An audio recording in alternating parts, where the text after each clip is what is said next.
Joining me now is Mollie Hemingway, editor-in-chief at The Federalist, Fox News contributor, and Stephen Miller, former senior advisor to President Trump, founder of America First Legal. Mollie, let's start in reverse order of the shiny objects that we discussed. Let's start first with Hillary Clinton emerging on the scene this week, kind of playing coy with 2024, but I think it sounded like, without a doubt to me, Hillary is back in the game. Yeah, she's not known for subtlety, so it didn't come off coy, and it's really a sign of desperation on both the part of the Democrat Party, but also Hillary Clinton, that they're trying to, get the gang back together to have another round of things. She was a terrifically bad candidate in 2016, forgetting to visit the state of Wisconsin, being so unlikable that Americans really could not envision, so many Americans couldn't envision voting for her. But it really is a testament to how dire the Democrat Party's situation is right now, that that don't have a good bench, and they are looking for someone who at least seemed more competent than Joe Biden does.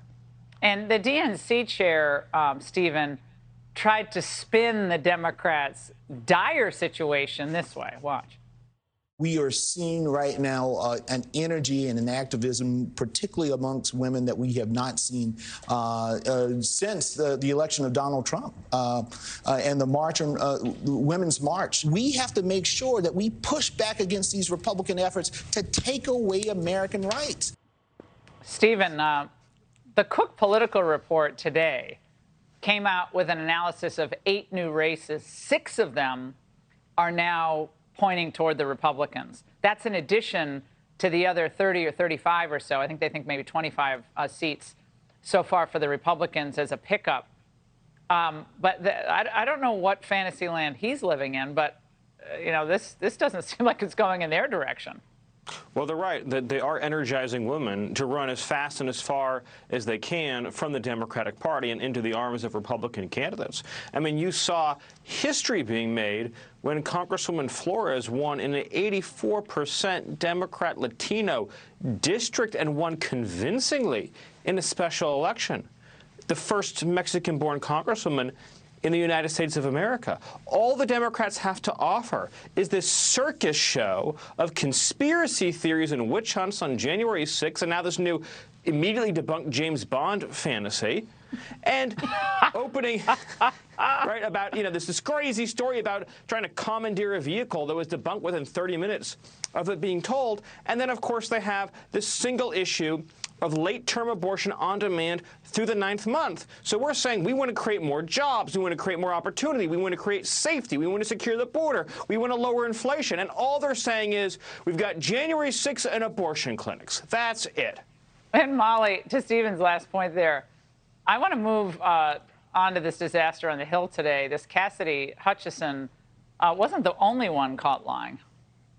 If you had any question about whether the president knew these people were armed or that they were dangerous, I think it's pretty clear from that testimony today.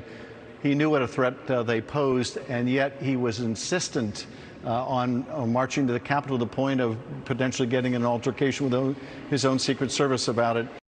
Mollie, reaction to that from your old pal. If Adam Schiff is saying something, it's a pretty good indication that it's not true.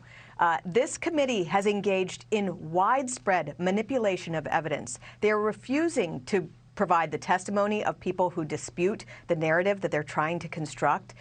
They are really running roughshod over our American ideals of what should happen when you accuse people of crimes and whether there should be an ability to make a defense or have a cross-examination. I mean, those rights are enshrined in the Constitution, and our congressional committees are supposed to honor that in the way that they conduct their hearings. That has not been the case since day one. And today, this was just absurd. And I have to say, if you believed this absolutely ludicrous story from this person, even before it was disputed by everyone on the record, you should not be involved in politics, in journalism, and you should really think deeply about whether you're able to really analyze information at the level that you should. Yeah, these are so-called journalists. Stephen, I've written in The Beast a few times, and I couldn't remember if you could even reach across. Can you even reach that way to get? I couldn't remember, but It seemed the whole story seemed ridiculous. But you knew Cassidy Hutchinson. What kind of a I've met her a few times, but I didn't really have much contact. What kind of person is she? She's an extremely junior, low-level aide. I don't think I ever had a conversation with her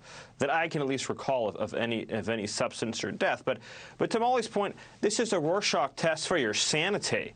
If you heard this story and you thought, man, I believe every word of this, I'm going to go online and say something about it energetically, something is wrong with you.